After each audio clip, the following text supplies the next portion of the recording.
Dada. Mambo dada. Kuna shida gani? Mzima wewe dada. Kuna shida gani? Samahani dada, mimi maeneo hapa, mimi hapa ni mgeni.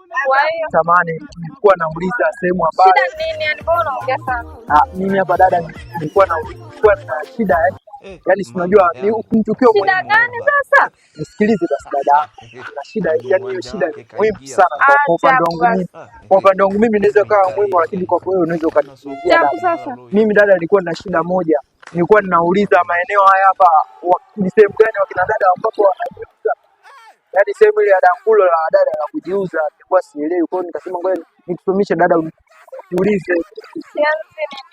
Kwa hapa ndo pakuja kuuliza vitu kama hivyo si? Umenionaje pala? Jishikilie kwanza. Dada, so wewe sio kunijibu koma. Dada. Sikujui. Dada. Hayo sio maisha dada. Potea.